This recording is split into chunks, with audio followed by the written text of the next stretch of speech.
barometer amal kita saleh tak salehnya di salat kita. Bila salat kita ikhlas dan sesuai dengan sunnah Nabi SAW, maka insya Allah amalan yang lain mengikuti. Ini aktivitas ini membantu saya di akhirat atau akan menyulitkan saya di akhirat? Kalau seandainya perbuatan itu ternyata akan menyulitkan kita di akhirat kelak, tinggalkan perbuatan itu. Anta ni'mal jund. Kamu adalah sebaik-baik prajurit. Coba lihat. Kamu adalah sebaik-baik prajurit. Maka tujuannya adalah menghancurkan kehidupan rumah tangga. Wattabi'ina lahum bi ihsanin ma ta'aqabatil layali wal ayyam. Amma ba'du fa awla ma yuftatahu bihil kalam al-wasiyatu bi taqwallahil malikil alam wa ta'atihi 'ala ad-dawam. Fa inna taqwallahi a'la nasab wa inna ta'atahu aghla muktasab. Inna akramakum indallahi atqakum wa tazawwadu fa inna khairaz zadi at-taqwa.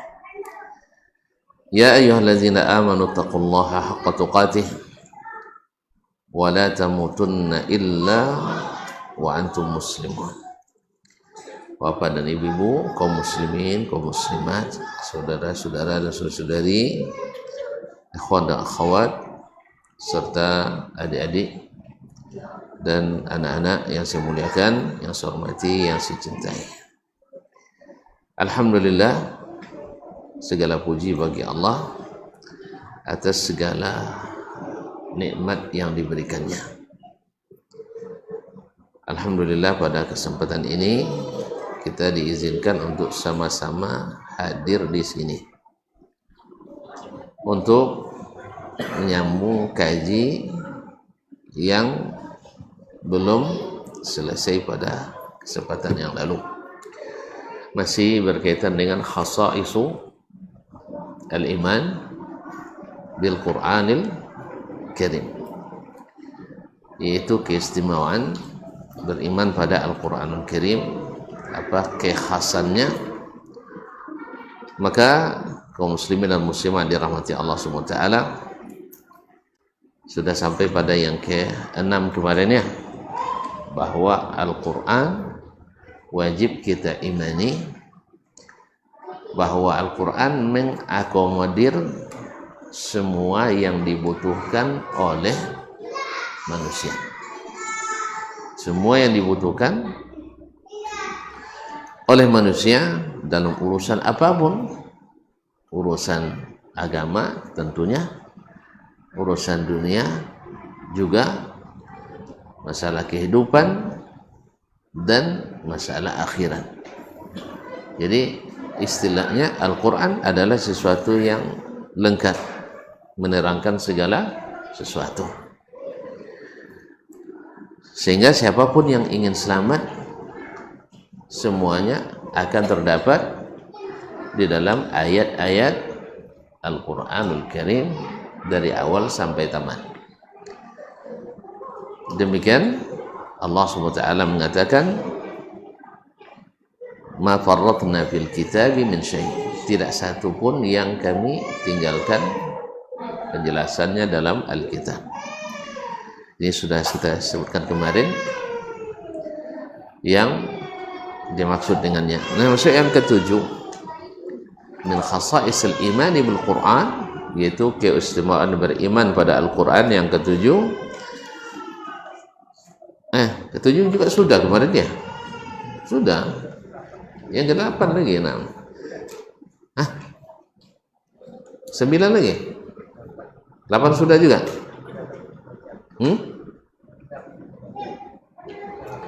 Yang ke-8 lagi ya. Baik, yang terakhir kemarin, Al-Quran dimudahkan oleh Allah Subhanahu wa taala. Mudah membacanya, mudah memahaminya.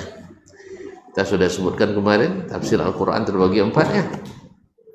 Tafsir ya'lamuhu kullu ahad, tafsir yang bisa dipahami oleh setiap orang. Yang kedua, tafsirun ya'lamuhu al-arabu bi lughatiha, tafsir yang dipahami oleh orang Arab dengan bahasanya. Yang ketiga, tafsirun la ya'lamuhu illal ulama, tafsir yang tidak diketahui kecuali para ulama. Yang keempat, ada tafsirun la ya'lamuhu illallah. Yang terbanyak adalah nomor 1 dan nomor 2. Sekarang masuk pada yang ke-8-nya. Baik. Anna al-Qur'ana tadammana khulasata ta'alimil kutub as-sabiqah. Bahwa Al-Qur'anul Karim mengandung khulasah, ya, isi intisari ta'alimil kutub as-sabiqah, intisari dari semua pelajaran yang terdapat pada kitab-kitab terdahulu. Wa usula syara'i'ir rusul, dan pokok-pokok syariat para rasul. Jadi Al-Quran mengandung semua yang telah disebutkan oleh, atau dalam intisari dari semua syariat yang disebutkan. Apa saja? Masalah iman, masalah ketakwaan, masalah salat, masalah puasa, zakat, jihad fisabilillah, dan seterusnya. Itu sudah khulasah, intisari dari ajaran-ajaran yang sebelumnya ada dalam Al-Quranul Karim. Jadi jangan heran bila antara ayat-ayat Al-Quran ada yang sama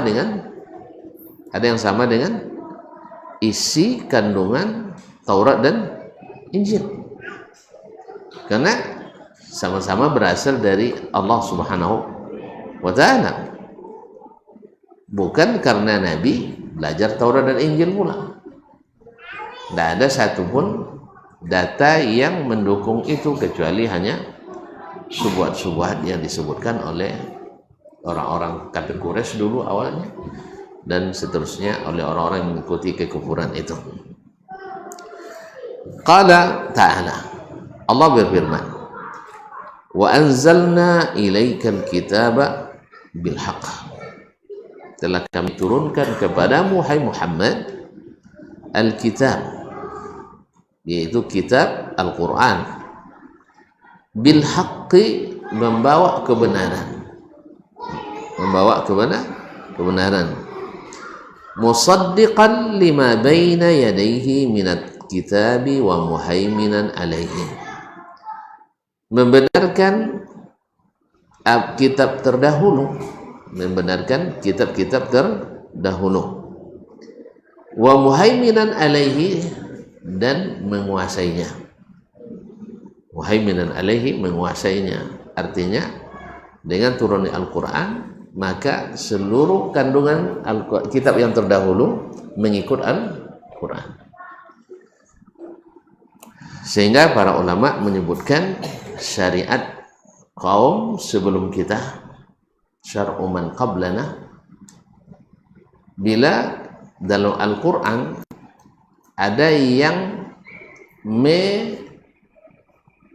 ada yang menasakhnya, ada yang merubahnya, maka tidak berlaku lagi.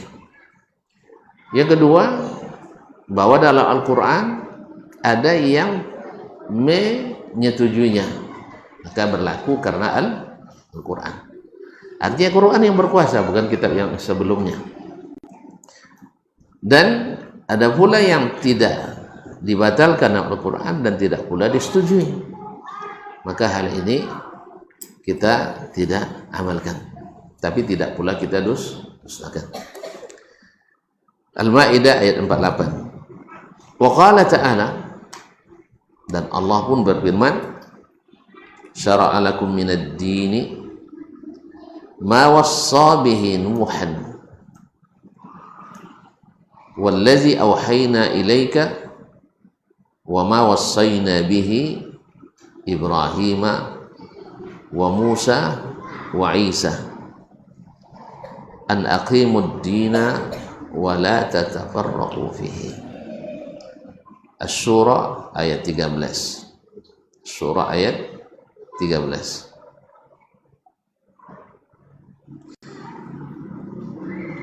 Allah telah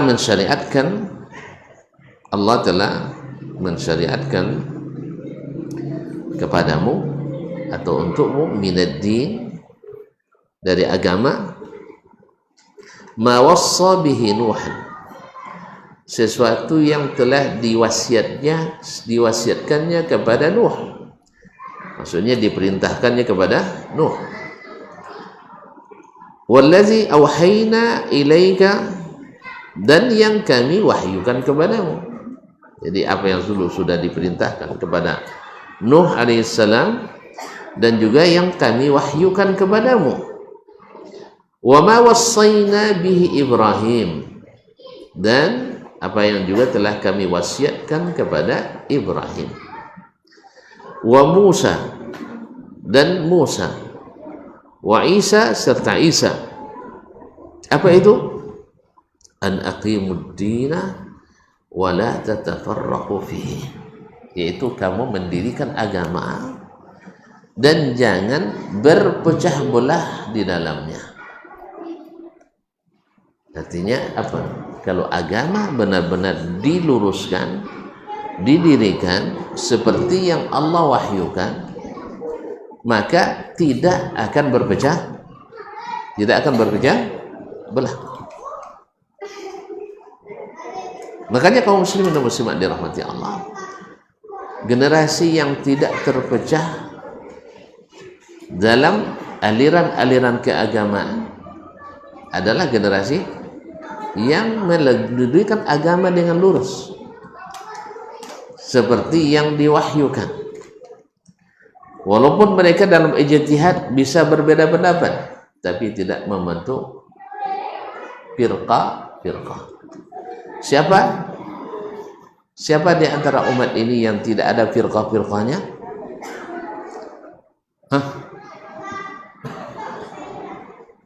As-sahabah. Kan saya bilang para sahabat tidak ada terfirqah, walaupun mereka sampai berperang, seperti kisah perang Siffin antara Muawiyah dan Ali, perang Jamal antar Talha dan Subtiha dan Aisyah radhiyallahu anha, dan di pihak lain Ali bin Abi Thalib. Walaupun mereka datang bukan untuk berperang, tapi untuk, kalau bahasa sekarang, untuk unjuk rasa,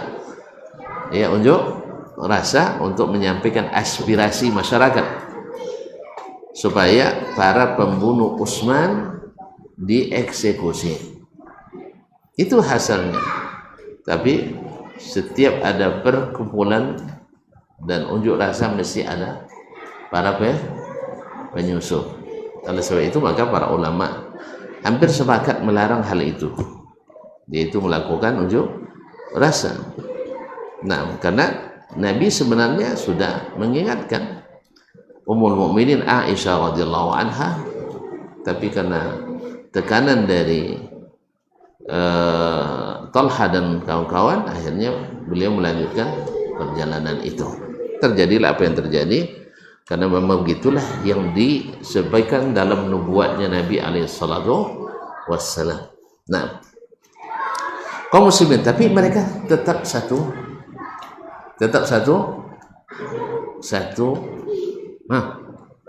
jamaah, tidak jamaat. Jelas ikhwan? Jadi kita mungkin dengan Masjid Ibnu Mas'ud, dengan Masjid Ibnu Umar misalnya, mungkin saja kita berselisih, kadang-kadang beda pendapat gara-gara pendapatan, mungkin sahih, atau mungkin karena beda misalnya organisasi atau yayasan, bisa saja terjadi. Tapi kita tetap satu jamaah, satu kaji. Tidak ada aliran Mas'udiyah dan tidak pula aliran Umariyah. Tapi kalau sudah membentuk aliran seperti ini, berarti itu masalah ini. Jelas? beda pendapat, beda berselisih paham, walaupun semanhaj, itu hal biasa. Maka jangan dipaksakan bahwa Ustaz Ibnu Mas'ud harus di Ibnu Umar atau Ibnu Umar Mas'ud. Tidak bisa. Memang begitulah Allah ciptakan. Dan itu terjadi pada sahabat radhiyallahu taala anhu ajma'in. Sebagiannya terjadi, tetapi tidak membentuk aliran keagamaan. Apa sebab? Karena mereka masing-masing bukan mengikut pendapatnya itu, tapi menjalankan agama sesuai dengan Al-Quran dan Sunnah Nabi SAW. Tapi ini menerapkan, ada ijtihadnya yang keliru di sini. Seperti tadi, Ali minta waktu, Muawiyah mendesak secepatnya. Berbeda pendapat. Siapa yang salah? Siapa yang salah di antara kedua? Waktu kedua? Hah? Kau waktu dia kan apa nyerang ke batu buah. Ada yang salah. Siapa yang salah? Hah? Enggak berani nyebut dia. Orang kampung awak sudah salah ni. Wallahu a'lam, ulama menyebutkan bahwa yang salah Muawiyah dan yang mendukungnya. Ada dalil? Ada. Nabi SAW dalam hadis Bukhari dan As-Sahih dari Abu Hurairah, Nabi SAW mengatakan, waiha Ammar taqtulhul fi'atul baghiyah. Kasihan Ammar terbunuh oleh kelompok pemberontak.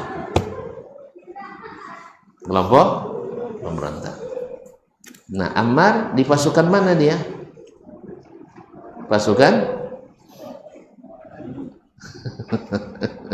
Di pasukan Ali, terbunuh oleh pasukan Muawiyah. Berarti siapa yang berontak? Muawiyah. Jelas? Tetapi apakah dengan demikian menggugurkan Muawiyah dari sahabat? Tidak. Maka seperti kata Umar bin Abdul Aziz rahimahullah ta'ala, cukuplah mereka berperang, kita jangan ikut pula berperang. Ulaika qaumun tahharallahu suyufana min dima'ihim wa nutahhir alsinatana min a'radihim. Mereka adalah kaum yang Allah bersihkan pedang kita dari mengalirkan darah mereka. Oleh sebab itu, mari kita bersihkan lisan kita dari memakan daging mereka. Tidak ada gunanya kita merendahkan Muawiyah, meninggikan Ali, padahal mereka orang-orang yang ditinggikan oleh Nabi Sallallahu Alaihi Wasallam. Kalau salah, tetap salah. Sebab orang bersalah mau dikatakan salah. Tetapi apakah Muawiyah bentuk aliran keagamaan? Tidak.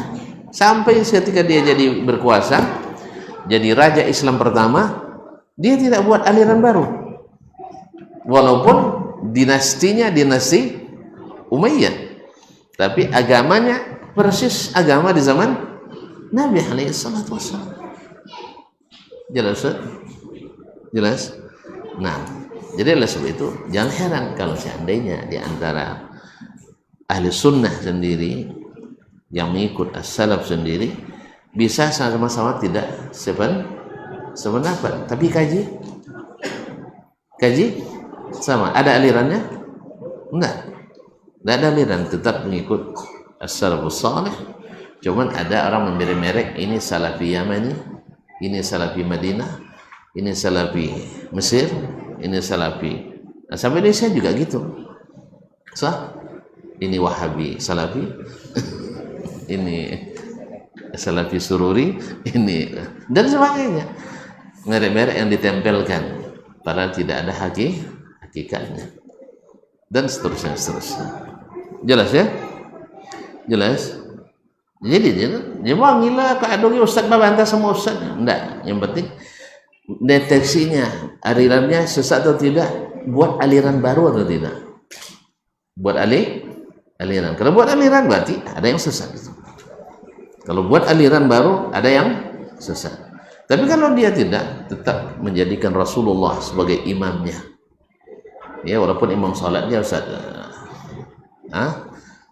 Iya, imam maksudnya ini imam yang menjadi ikutan, jadi pemutus segala perkara urusan agama adalah Rasulullah sallallahu alaihi wasallam yang menghukum dengan Al-Qur'an. Jelas? Jadi Al-Qur'anul Karim dan yang diwahyukan kepada Nabi Nuh, Nabi Ibrahim, Nabi Musa, Nabi Isa untuk meluruskan agama supaya tidak membentuk firqah. Itu yang didakwakan oleh para nabi itu. Tapi yang membuat firqah siapa? Yang membuat firqah siapa? Ya Allah ya Rabbi. Nabi itu melarang bikin firqah. Yang buat firqah siapa?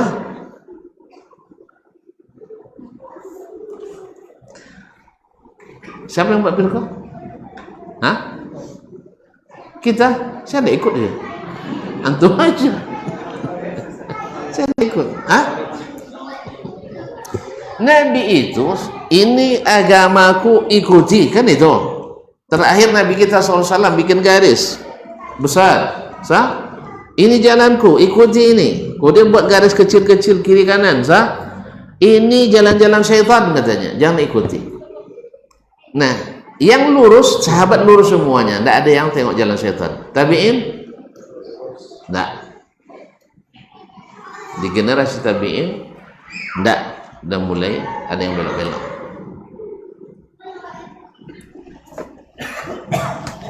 Jadi zaman tabi'in, di kalangan tabi'in, mereka tidak satu lagi. Mulai ada aliran baru. Atau langsung sesat aja. Aliran baru. Bukti bahwa aliran itu menyesatkan, tak ada sahabat satupun yang terlibat. Tidak ada sahabat satupun yang terlibat. Jadi seluruh aliran yang terbentuk selain pada ahlu sunnah wal jamaah, selain mengikuti Al-Quran dan sunnah, aliran itu mesti sesat. Cuma sosek itu macam-macam, ada jauh sosek, tidak pulang mah, langsung hilang. Kan dia? Hah? Langsung pulang dia mah. Aduh. Tapi ada yang sesatnya sebentar ya. Misalnya dia nak pergi ke danau kan, tiba-tiba sampai ke Simpang Dato. Ya salah saja kan, balik dia. Sosek dalam kota soseknya.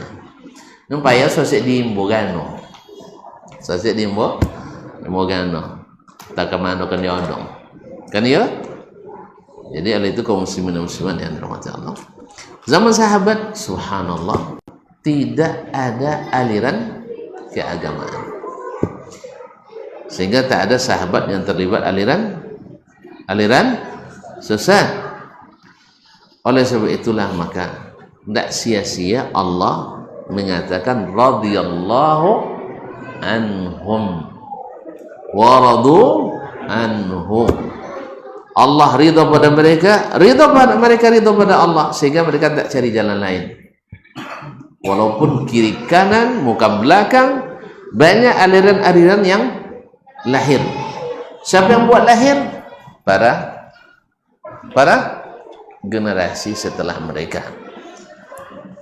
Sebenarnya mereka bukan tabi'in, tapi karena di generasi tabi'in maka mereka dianggap tabi'in. Padahal mereka tidak sempurna mengikuti sahabat. Cuma mereka seperti sahabat.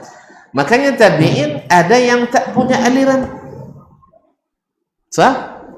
Ada yang tidak mengikuti aliran. Mereka hanya dikenal dengan sunnah. Maka pada waktu itu fulanun ala sunnah, si fulan di atas sunnah. Lawannya apa? Jadi tidak ada istilah sunnah abal-abal dengan sunnah asli. Itu sekarang aja di istilah itu tuh. Sebab apa? Banyak yang klaim imitasi mau dikatakan emas murni. Nah, imitasi mau dikatakan muslim. Kalau sahabat enggak, ahli sunnah satu atau enggak tabi'in, ahli sunnah atau ahli, enggak boleh bilang bin azhar, ahli dalalah. Apalagi, nah. Jadi kaum muslimin dan muslimat dirahmati Allah, sehingga ada yang murni sunnah seperti Sa'id bin Musayyib, Urwah bin Zubair, Sulaiman bin Yasar, ya, Al-A'mash, Ibrahim Nakhai, Al-Aswad. Nama-nama ini terkenal dengan sunnah. Tapi ada nama-nama yang tidak dikenal dengan sunnah, maka mereka otomatis tereliminasi. Maka saya katakan ketika Al-Khatib Al-Baghdadi menulis kitab Tarikh Baghdad, menuliskan para ulama sejak zaman sahabat sampai abad kelima, beliau wafat 463, sampai abad kelima, dari zaman sahabat yang pernah lahir, yang pernah tinggal di Baghdad, atau pernah lewat di Baghdad, atau pernah mengajar di Baghdad, atau pernah belajar di Baghdad, maka tercatat lebih dari 7.700 ulama dan tokoh yang pernah ada. Maka susah mencari nama-nama Ali, nama-nama ulama-ulama Ali, nama-nama ulama Ali, aliran. Ya Allah,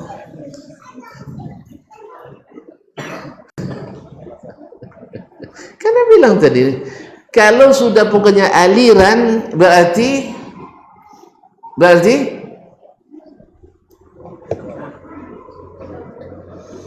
subhanallah. Jadi sahabat tidak punya aliran, berarti sahabat itu lurus. Berarti kalau punya aliran selesai. Dah. Jadi Islam itu asalnya bukan aliran, tapi jalan besar. Itu buat aliran-aliran kiri kanan. Sahabat tak ada yang ikut aliran-aliran yang sesat itu. Mereka hanya di atas sunnah, dan yang mengikuti mereka dan yang selamat juga di atas sunnah, dan yang tadi tidak.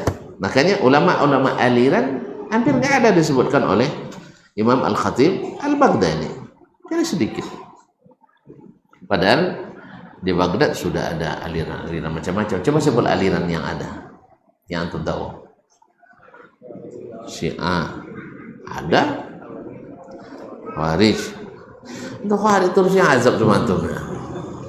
Khawarij ada, antum memang anti betul sama Khawarij. Jamilna. Tapi antum dituduh juga Khawarij. Antum anti Khawarij tapi kena tuduh Khawarij. Resiko nuduh terpaksa dituduh juga. Nah, terus ada aliran Sufi. Sufi, taib. Apa lagi? Qadariyah wala Qadariyah? Qadariyah, taib. Murji'ah. Ada semuanya. Tapi beliau menganggap itu bukan ulama sunnah. Bahkan tidak dianggap sebagai ulama.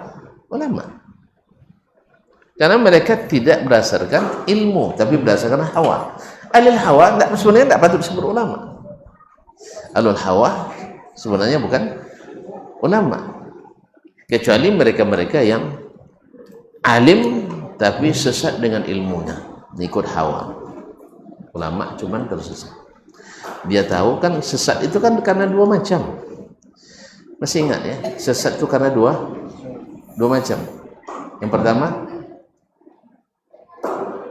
sama sekali tidak berilmu.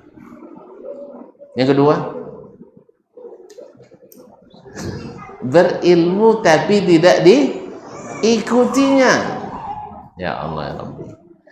Saya kenal tidak Jalan Pekanbaru? Tahu kan? Lalu satu hari saya tahu jalan ini menyampaikan ke Panam, cuman macet di depan. Kan itu kadang-kadang sama kita, ini jalan yang benar tapi penghalang besar di depan. Kan itu kan ya, ini tidak pernah ada halangan. Bos haji yang payah gini kan ya, akhirnya terpaksa kita belok. Padahal kan tidak boleh belok. Nah, mudah-mudahan lewat jalan kau sampai juga ininya. Kan itu. Dan itu saya coba. Lewat SKA macet, belum ada flyover waktu itu. Awak dari Jalan Durian kan. Agak gitu belok aja lah ke, lurus ke arah mana? Arah ke Palas. Lurus. Karena belum pernah jalan di situ, tuh meosok-osok, meresap-resap. Ya. Iya nak, masa osok. Yang diandalkan ya, ada gaetnya. Lama kuliah di Pekanbaru sejak SMA sampai kuliah hampir tamat di Pekanbaru. Akhirnya percaya sama dia. Dia termasuk pula yang tidak mengaku tidak tahu jalan. Padahal tidak tahu.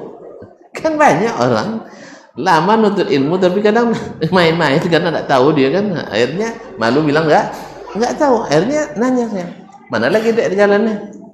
Nampak dia tower Telkomsel kan, itu arah Panam itu juga katanya. Ayolah. Awak karena tidak tahu terpaksa ngikut orang yang pura-pura tahu. Ikut belok kanan. Belok kanan. Semakin lama semakin gelap. Wih, kalau tidak tahu saya ke Panam semakin terang, ini semakin gelap. Apa yang semakin gelap? Entahlah, mungkin mati lampu deh.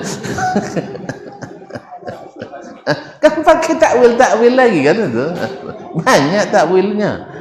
Akhirnya mungkin mati lampu, ikut aja. Akhirnya ketemu jembatan Siak 2.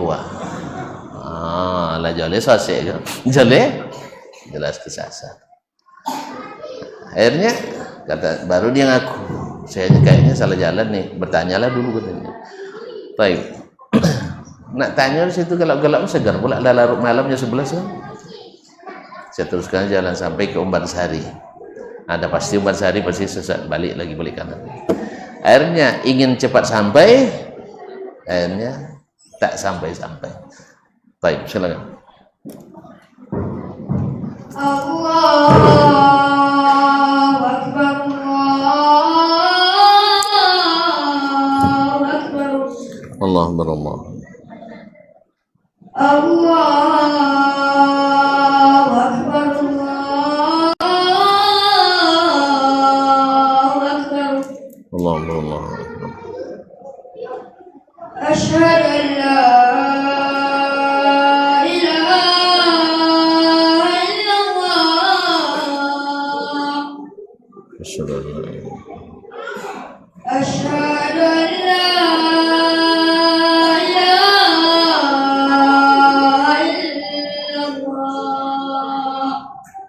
Asyhadu an la ilaha Asyhadu anna Muhammadar Rasulullah. Asyhadu an la ilaha Asyhadu anna Muhammadar Rasulullah. Asyhadu an la ilaha Hayya salat.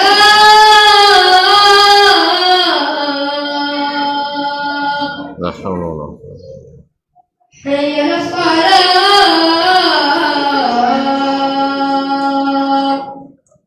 La hawla wa la quwwata. Hayya falah.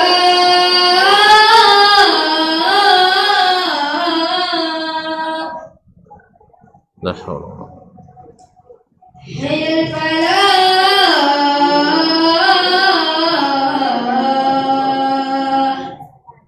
La hawla wa la quwwata.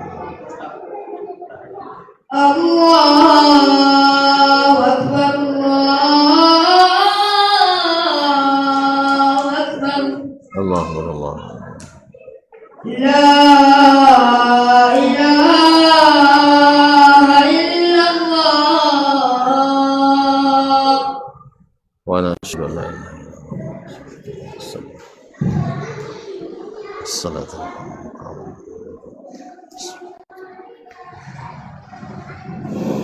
kaum muslimin kaum muslimat dirahmati Allah, itu akibat meninggalkan ilmu. Ya, pilih jalan yang kita tidak tahu. Ini Al-Quran, ini hadis sudah tunjukkan. Tapi kita memilih yang tidak ada Yang tidak ada ilmunya tadi. Lebih mengikuti pikiran dan perasaan, akhirnya tersesat jalan. Rasa-rasanya di sana lebih aman, lebih cepat sampai, lebih ini dan sebagainya, ternyata hasilnya tidak. Itulah yang menyebabkan orang meninggalkan agamanya, kemudian membuat aliran-aliran firqah-firqah. Baik, yang kesembilan, anna al-Qur'ana mustamilun ala akhbari rusuli wal umamil madiyah wa tafsilu zalika bi syaklin lam yasbiq ilaihi kitabun qablah. Al-Quran mengandung kisah-kisah atau berita-berita tentang rasul-rasul dan umat-umat terdahulu, dan menyampaikan secara detail yang tak pernah disampaikan oleh kitab sebelumnya. Makanya kalau orang mengatakan Al-Quran mengambil dari kitab sebelumnya, keliru, karena di dalam Al-Quran itu lebih detail dibanding kitab yang sebelumnya. Qala ta'ala, Allah SWT dalam surat Hud ayat 120 mengatakan, wa kullan naqussu 'alaika min anba'i rusul ma nuthabbitu bihi fu'adak. Semua mereka kami kisahkan kepadamu, semuanya kami kisahkan kepadamu di antara berita-berita tentang para rasul. Untuk apa? Ma nuthabbitu bihi fu'adak, sesuatu yang membuat kami mengokohkan hatimu. Sebab Nabi SAW dalam dakwanya, antum lihat sendiri, ya, orang mengingkarinya, orang memfitnahnya, orang menolak dakwanya, memprovokasi, intimidasi, persekusi, penghinaan dan sebagainya. Nah, ini kan perlu diperkuat. Sama kita hari ini, ya, kita hari ini kadang-kadang ngaji, mengamalkan yang benar, banyak sekali tantangan, difitnah ini dan itu dan sebagainya, difitnah keras, difitnah tidak pandai senyum, padahal awak yang paling banyak senyum kan, difitnah suka merebut masjid, padahal awak yang buat masjid banyak kan, bukan malah merebut.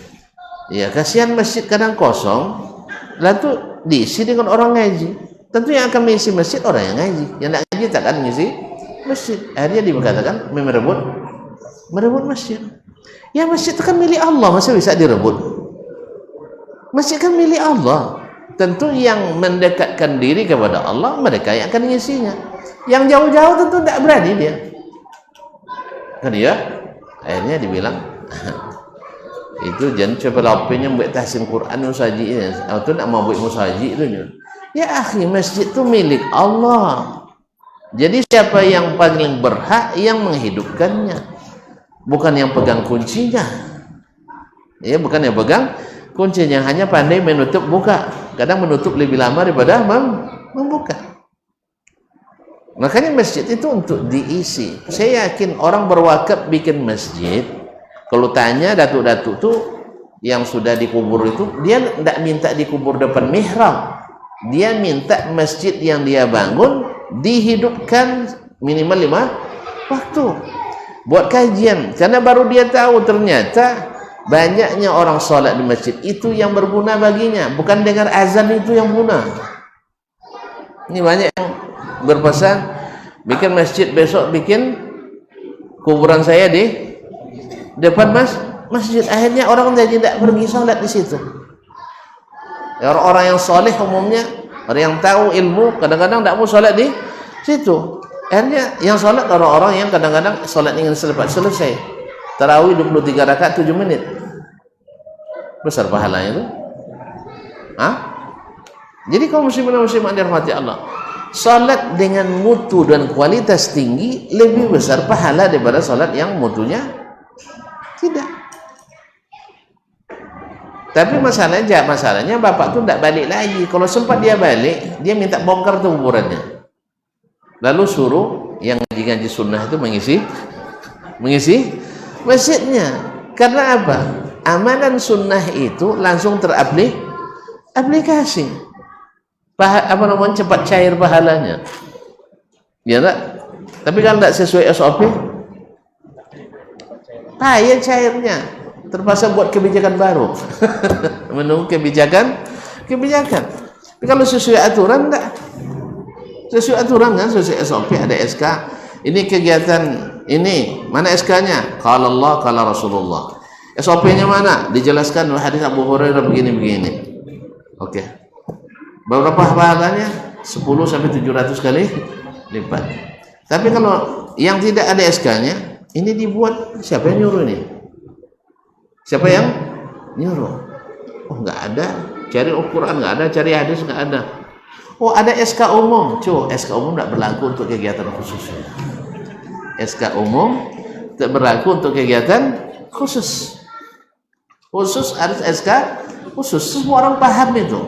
Cuma pas di agama hilang pahamnya itu. Iya kan? Coba buat kegiatan sekarang misalnya Pemda bikin acara MTQ. Ada MTQ? Nah, perlu SK khusus tuh enggak? Hah? Kalau enggak ada honornya? Wih. Honor panitia enggak ada, honor dewan juri enggak ada. Kalau sempat dikeluarkan, nanti datang pemeriksa keuangan. Akan jadi temuan. Bupati tidak bisa bilang, karena SK umum saya, bahwa saya berhak menerima ini dan itu, sah? Tidak bisa. Maka urusan akhirat pun lebih detail daripada itu. Dan hisab Allah lebih rapi daripada hisab kita. Jelas ya? Di Nabi SAW diceritakan kepada kisah-kisah para nabi sebelumnya supaya kokoh dia. Ya, kalau ada umat yang ditolak, nabi yang kalau beliau didustakan, wa iyyukadzibuka faqad kudzibat rusulun min qablik. Rasul-rasul sebelummu wahai Muhammad juga dituduh dusta. Tidak ada yang tidak didustakan. Sah? Ada enggak nabi yang langsung diterima aja? Ada? Kadang. Nah, kalau mereka akan memerangimu, dulu Rasul dulu juga diperangi. Bahkan ada nabi yang terbunuh. Jadi itu semuanya mengokohkan. Sama sekarang misalnya kalau kita mengalami kematian anak, ya, lalu dibilang nabi aja anaknya mati kecil. Berarti dimatikan anak saya bukan karena Allah tidak suka sama saya. Itu adalah ujian. Alhamdulillah. Sebulan awak mati satu, sebulan 3 anaknya mati. Ringan kan? Ringan? Sah? Misalnya kita menggalih ugi. Bab ugi 3 juta. De ustaz tu 3 miliar ugi. Itu dah ingat sudah. Ingat sudah. Bukan senang dengan ustaz rugi dah. Tapi subhanallah, saya cuma 3 juta. Kalau sempat seperti beliau, mungkin gila orang enggaknya. Ini kan dia. Jadi Nabi SAW dikisahkan kepadanya kisah-kisah Nabi sebelumnya. Jelas ya? Nah, wa qala ta'ala, Allah berfirman dalam surat Hud ayat 100, zalika min amba'il qura naqussuhu 'alaika minha qa'imun wa hasid. Demikianlah berita-berita negeri-negeri yang kami kisahkan kepadamu. Ada yang masih berdiri dan ada yang sudah dihancur dan ditinggalkan.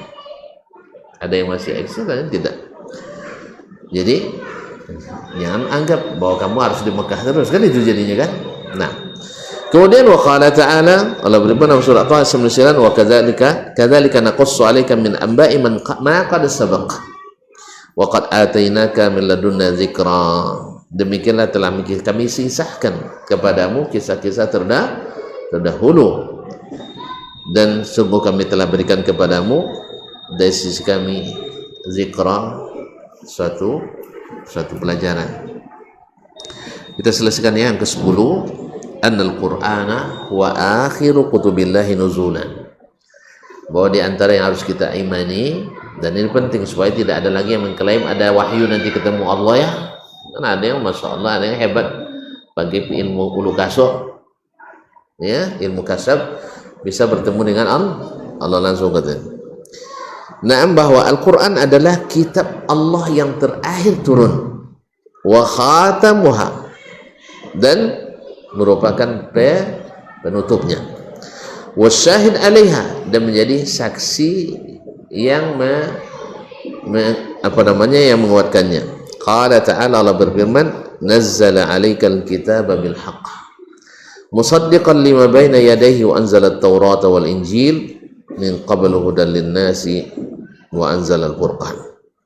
Allah yang telah menurunkan kitab kepadamu dengan hak, yang membenarkan kitab-kitab terdahulu, dan juga yang telah menurunkan At-Taurat dan Injil sebelumnya menjadi petunjuk bagi manusia, dan Allah juga menurunkan Al-Furqan, yaitu Al-Quran Al-Karim. Ali Imran 3 dan 4. Wa qala ta'ala, Allah berfirman dalam surat Al-Ma'idah 48, wa anzalna ilaikal kitaba bil haqq musaddiqan lima baina yadayhi minal kitabi wa hum muhaiminan alaih, dan Allah, kami telah turunkan kepadamu Alkitab dengan hak, membenarkan apa yang terdahulu dari kitab-kitab, wa muhaiminan alaihi, dan menguasainya.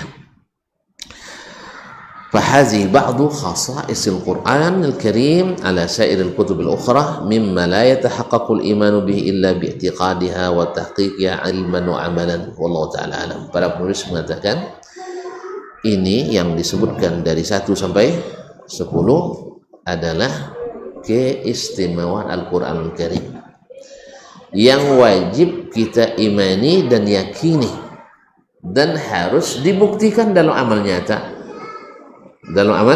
nyata, setelah kita mengilmuinya. Artinya ketika kita beriman Al-Quran adalah lengkap, tidak perlu lagi kita merujuk Taurat dan Injil. Ada mahasiswa ingin membuat perbandingan antara ayat Al-Quran dan ayat Taurat katanya. Saya bilang Umar bin Khattab dilarang oleh Nabi buka-buka Taurat, padahal dia hafal Quran. Kamu dah hafal Quran berapa? Tidak ada, kalau gitu tidak usah. Saya takut nanti pas baca ayat Taurat lebih hebat pula nanti dari ayat Al-Quran. Maklumlah penterjemahnya tidak sama. Kadang penterjemah Tauratnya lebih ahli sastra daripada terjemah Al-Quran. Saya sering merevisi, memurajaah terjemah Al-Quran waktu di Madinah. Banyak yang tidak bisa direkomendasikan, walaupun nama-nama besar di belakangnya.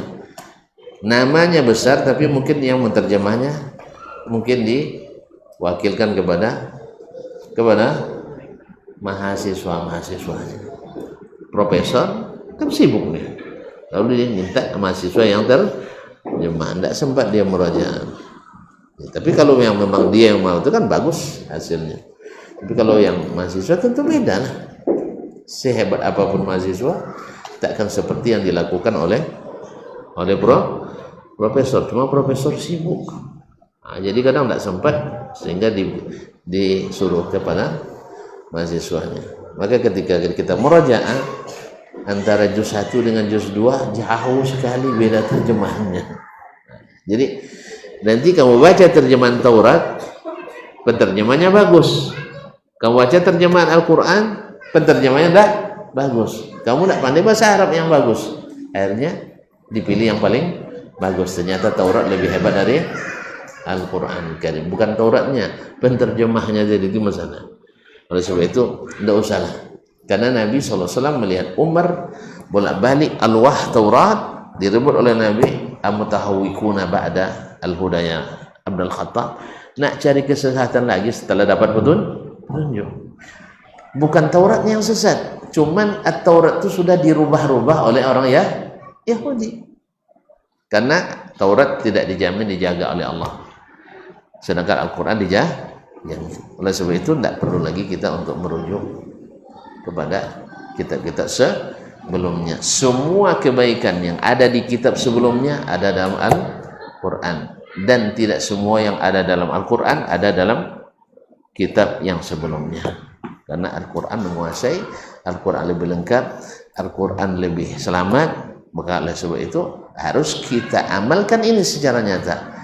Makanya kalau jumpa nanti, kalau nginap di hotel, saya kan sering nginap tuh, ada Bible di situ, perjanjian baru, perjanjian lama, saya tidak sentuh-sentuh. Walaupun kadang-kadang setan bilang, untuk penelitian perbandingan kan kamu sudah berilmu nih. Enggak, saya belum memerlukan. Saya belum memerlukan. Al-Quran aja kah? Hah? Kadang tidak sempat nyentuhnya waduh di situ. Masa Taurat pula yang disentuh?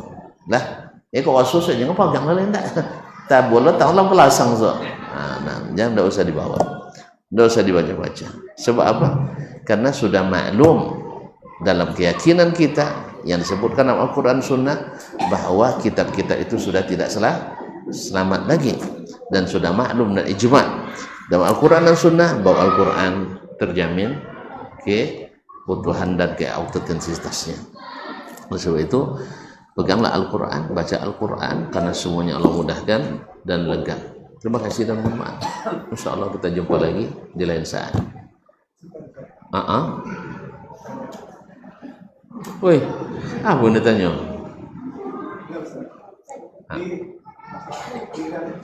Apa?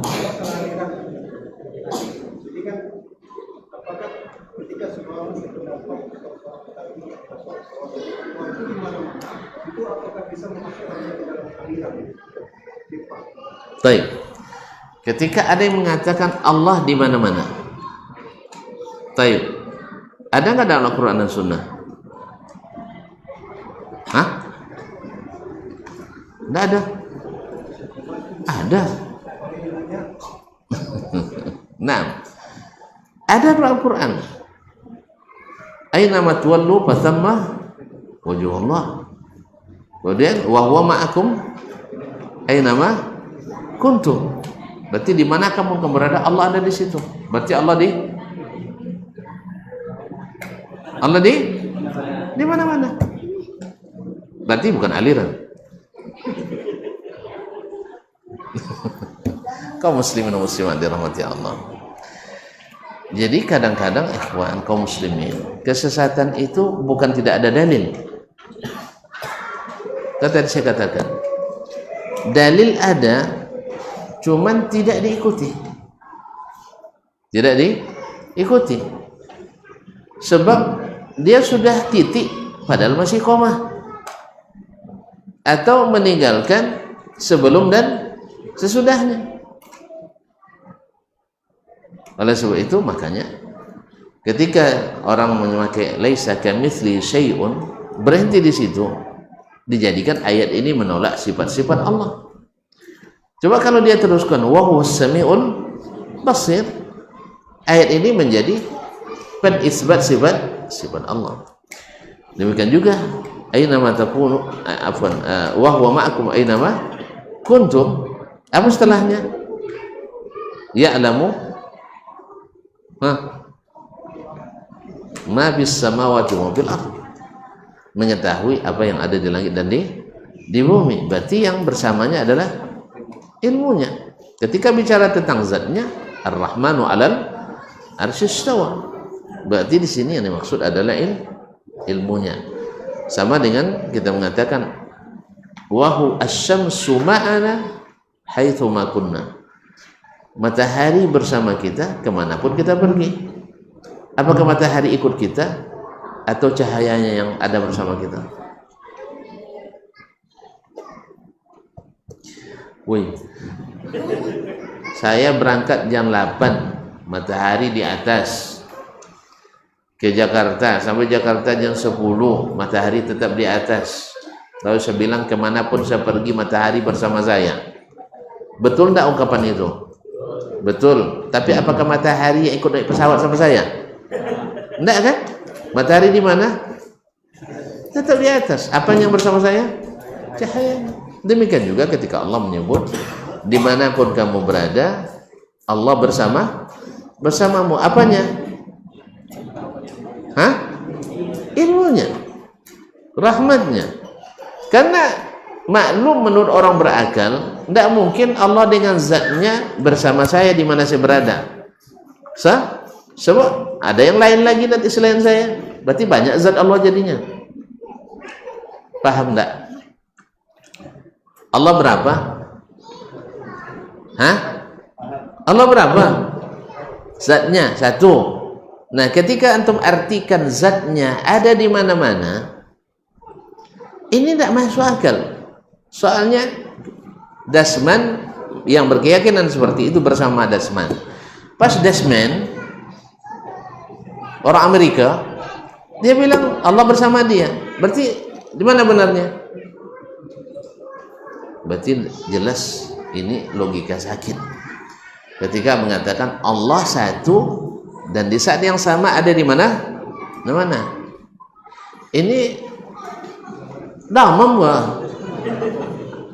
Tidak logika yang sehat. Tidak masuk. Sah? Tidak mungkin. Berarti diketahuilah di situ bahwa yang dimaksud bukan zatnya, tapi adalah sifatnya. Ada sifatnya. Ada di mana? Mana? Ilmunya ada di mana-mana. Rahmatnya ada di mana? Kuasanya ada di mana? Mana? Bukan zatnya. Zatnya di mana? Di mana? Tunjuk yang jelas. Ini di langit. Yang tidak mengakui Allah di langit aja, mata mandang juga katanya ke Allah. Tunjuk mandang juga ke Allah. Hatinya tetap juga ke atas. Dia tangkau aja. Dia tangkau. Nah. Apa itu? Wih, ini pertanyaan bahaya nih. Bagaimana dengan doa kafaratul majlis, apa sahih atau tidak? Hadisnya tidak sahih. Hadisnya sahih atau tidak? Hadis kafaratul majlis, kaum muslimin dan muslimat dirahmati Allah SWT, diperselisihkan oleh para ulama. Ada yang mengatakan hadisnya ma'lul, ada illahnya, tapi illah dari Qutaibah, dari Malik, tapi yang lain riwayat lain sahih. Jadi hadis yang ma'lul tidak mendhaifkan hadis yang sahih. Wallahu ta'ala. Itu kata simpulnya. Oleh sebab itu maka doa kafaratul majlis tetap diamalkan. Wallahu ta'ala alam. Baik.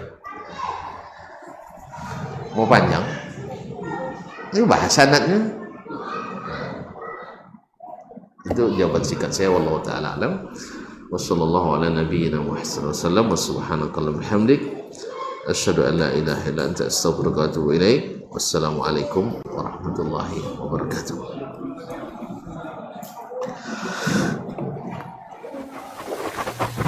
Barometer amal kita saleh tak salehnya di salat kita. Bila salat kita ikhlas dan sesuai dengan sunnah Nabi SAW, maka insya Allah amalan yang lain mengikut. Ini aktivitas ini membantu saya di akhirat atau akan menyulitkan saya di akhirat. Kalau seandainya perbuatan itu ternyata akan menyulitkan kita di akhirat kelak, tinggalkan perbuatan itu. Anta ni'mal jund. Kamu adalah sebaik-baik prajurit. Coba lihat. Kamu adalah sebaik-baik prajurit. Maka tujuannya adalah menghancurkan kehidupan rumah tangga.